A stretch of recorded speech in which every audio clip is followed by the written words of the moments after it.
হ্যাঁ হ্যাঁ দোস্ত, তারা 1 মিনিট, আমি সব ওপেন করি আগে। সব ওপেনই আছে।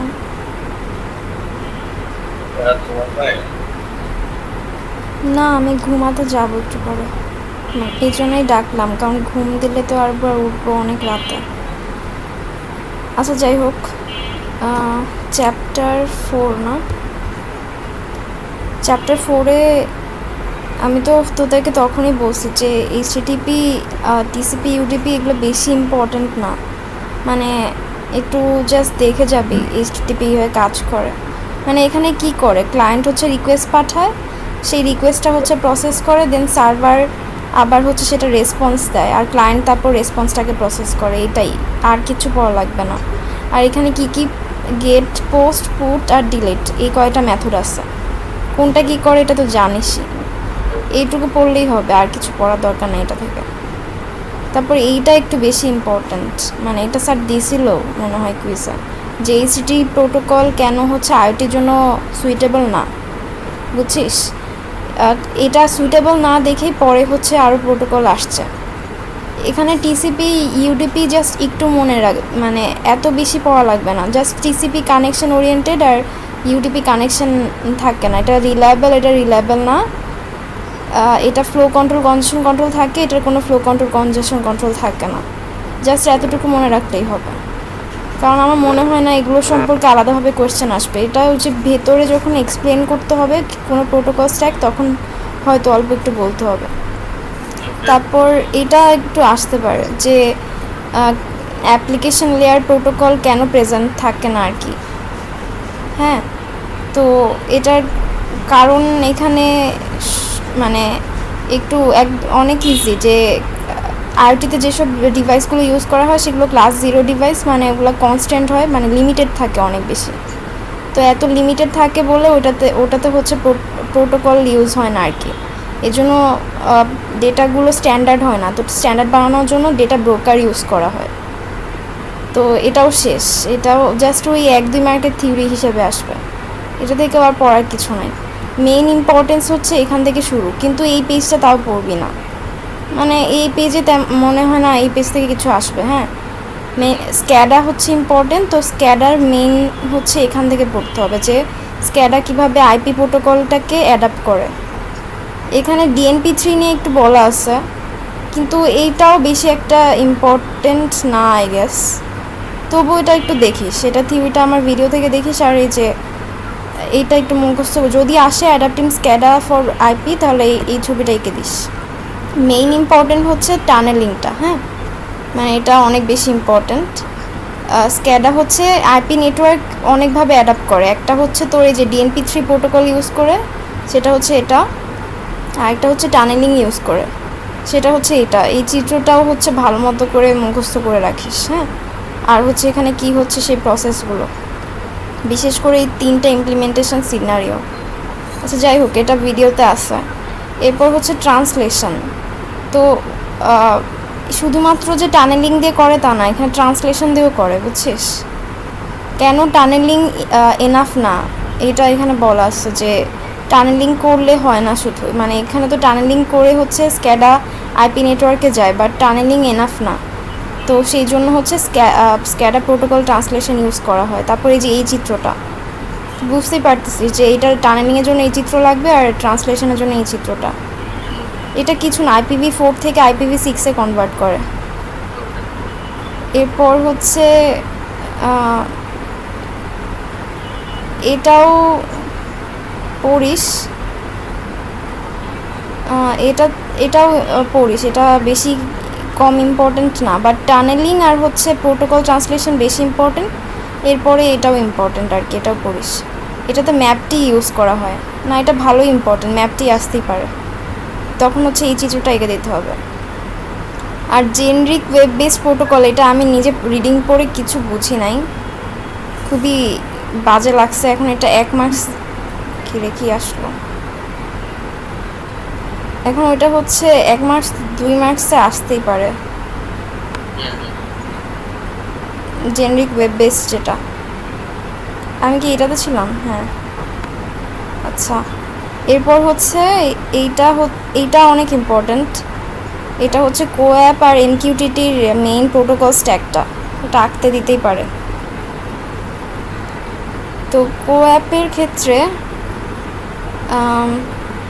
কোঅ্যাপ জিনিসটা কি, এটা এই পেজে জাস্ট একটু বলা আছে, বাট মেইন ইম্পর্টেন্ট শুরু হয় হচ্ছে এই পেজটাই। হ্যাঁ, মানে এই পেজে আসলে তেমন কিছুই নাই, ভিডিওতে দেখবি এটা খুব তাড়াতাড়ি স্কিপ করবি, বাট এই পেজটা বেশি ইম্পর্টেন্ট। আর এই যে কোঅ্যাপ মেসেজ ফরম্যাটটা পড়বি, এটা তো বুঝতেই পারতেছিস অনেক ইম্পর্টেন্ট, কারণ স্যার এটা দেয় আর কি, কুইজেও দিছে। আর এটা গেল মেসেজ ফরম্যাট। হ্যাঁ, এখন আমরা তো কোঅ্যাপ দেখতেছি, এটা একটা ধর প্রোটোকল বা সামথিং। হ্যাঁ, এটা তো প্রোটোকল, একটা অ্যাপ্লিকেশন প্রোটোকল। তো কোঅ্যাপ প্রোটোকলটা কিভাবে কাজ করে? হ্যাঁ, এটা দুইটা লেয়ার আছে, একটা হচ্ছে মেসেজিং লেয়ার আর একটা হচ্ছে রিকোয়েস্ট রেসপন্স লেয়ার। হ্যাঁ, মেসেজিং লেয়ারটা কিভাবে কাজ করে এটা এখানে এক্সপ্লেন করা আছে, আর এখানে হচ্ছে রিকোয়েস্ট রেসপন্সটা কিভাবে কাজ করে সেটা বলা আছে এই যে এখানে। এটাও অনেক ইজি, তো তুই ভিডিও দেখলে অনেক ফাস্ট শেষ করে ফেলতে পারবি। এমকিউটিটি প্রোটোকল, এই পেজটা হচ্ছে জাস্ট বলা যে এমকিউটিটি কী, বাট এটা বেশি ভালো মতো মুখস্থ করার মতো কিছু নাই মনে হয়। মেইন হচ্ছে তোর এই যে এই পেজটা ইম্পর্ট্যান্ট, মানে এমকিউটিটি কীভাবে কাজ করে, মানে এমকিউটিটি আসলে তো অবশ্যই এটাই আসবে যে এমকিউটিটি কীভাবে কাজ করে সেটা লেখো। আর এমকিউটিটিতে টপিক্সের একটা ব্যাপার আছে, এই এমকিউটিটি টপিক্সটা পড়িস। আর হচ্ছে এটা এই দুটা পেজ, এমকিউটিটি থেকে এই দুটা পেজ, আর হচ্ছে কোঅ্যাপ থেকে যে কোঅ্যাপ কীভাবে কাজ করে, আর এটার মেসেজ ফরম্যাটটা, জাস্ট এটা পড়বে। আর এমকিউটিটির এই যে এটারও মেসেজ ফরম্যাট আছে, এবং এইটাতে কোন ফিল্ড কীভাবে কাজ করে এটা এখানে আছে। এখানে আবার আরেকটা জিনিস আছে এমকিউটিটিতে, এই যে এই কিউওএসটা আবার হচ্ছে, তারপর এই যে রিটেনে 1 থাকলে কি হয়, এগুলো একটু পড়তে হবে, কারণ রিটেনে 1 থাকলে হচ্ছে, মারুফ ভাই ওয়েট করতে বসে, রিটেনে 1 থাকলে যে কি হয় এটার একটা আবার চিত্র আছে, এরকম কোয়েশ্চেন আসতে পারে যে রিটেনে 1 থাকলে কি হয়, সেটার ক্ষেত্রে কিভাবে কি কাজ করে সেটার ব্যাখ্যা। আবার কিউওএসের 3টা লেভেল আছে, কোন লেভেলে কি হয় এই জিনিসটা, এই যে কিউওএসে কি হয়, হ্যাঁ ওইটার জন্য শুধুমাত্র এই চিত্রটা পড়ে, আর এই চিত্রে এখানে দেখবি যা যা লেখা আছে,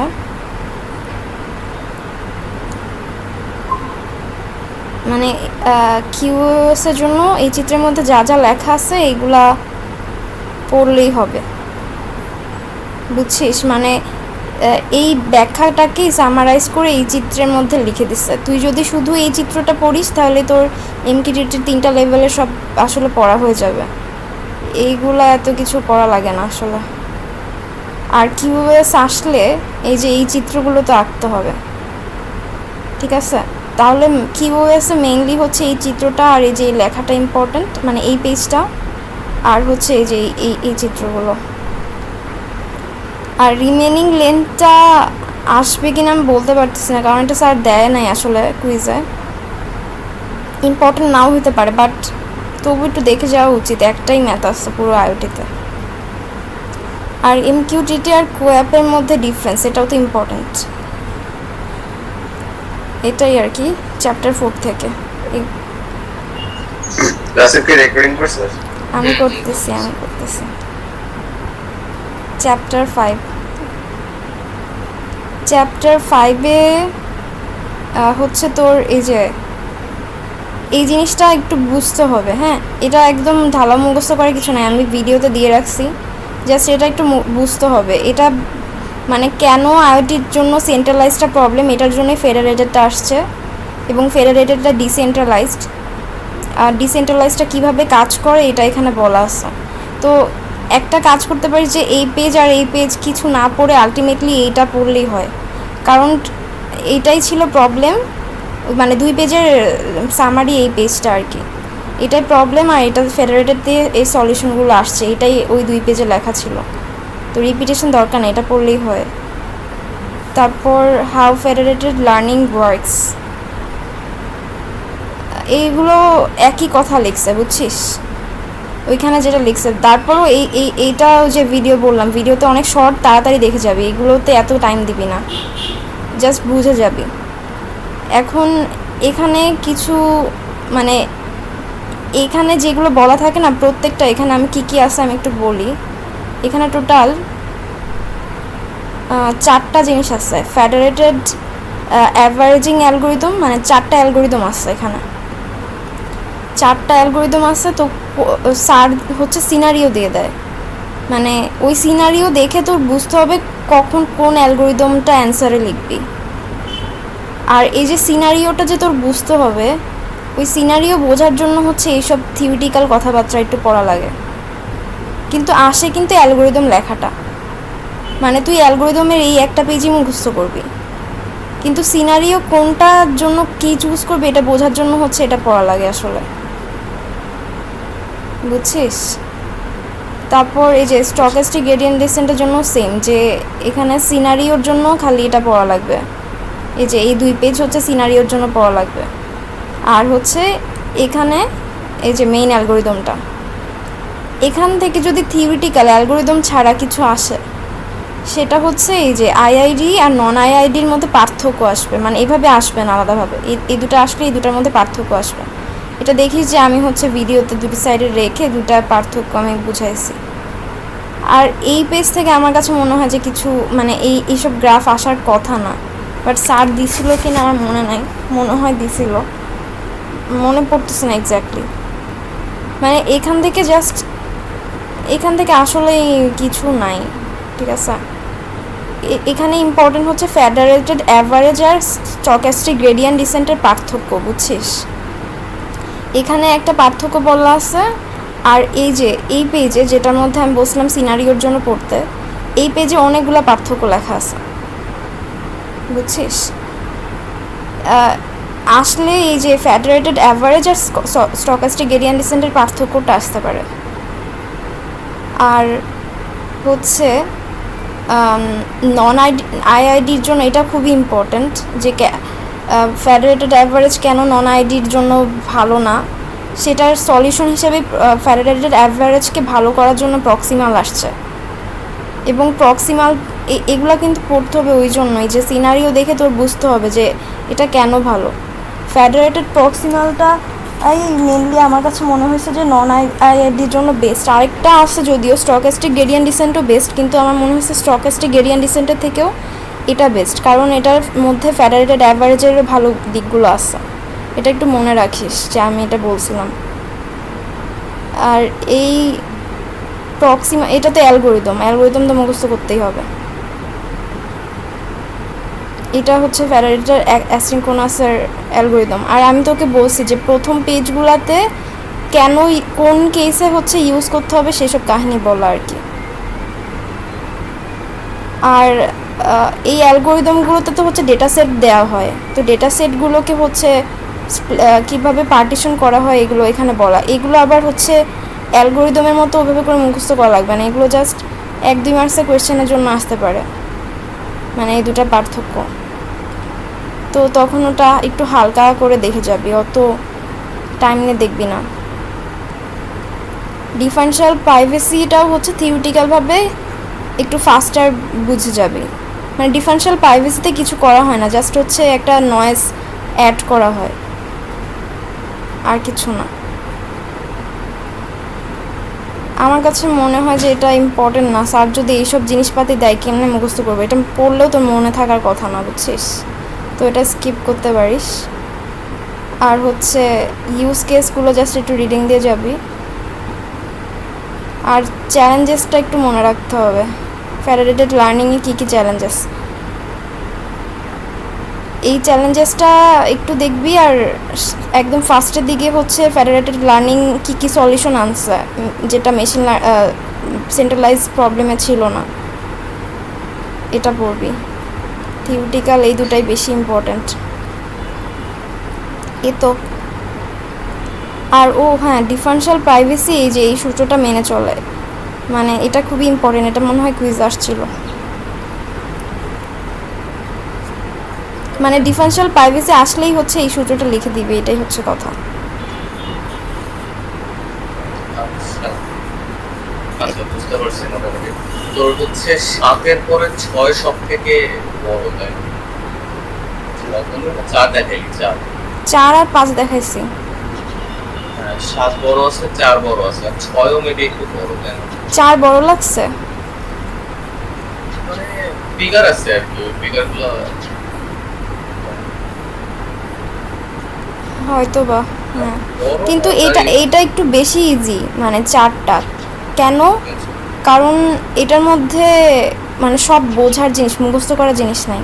যেগুলো মনে হচ্ছে না যে এটা ফিগার, না এখানে কঠিন হচ্ছে স্ক্যাডাটাতে একটু কঠিন লাগবে।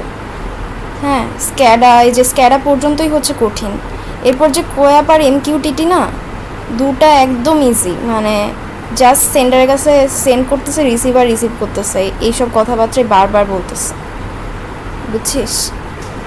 এমকিউটিটি আর কোয়াপ অনেক ইজি, মানে ধর তোর বেশিক্ষণ সময় লাগবে না, 20 মিনিটের মধ্যে সব ভিডিও শেষ হয়ে যাবে। কিন্তু স্ক্যাডাটা একটু টাইম লাগবে, স্ক্যাডাটা একটু বেশি উঙ্গা পুঙ্গা আর কি। ঠিক আছে, তুই কখন উঠবি ঘুম থেকে? সন্ধ্যায় উঠতে পারি, আবার একটু দেরি হতে পারে, বলতে পারি না। ঠিক আছে, রাতে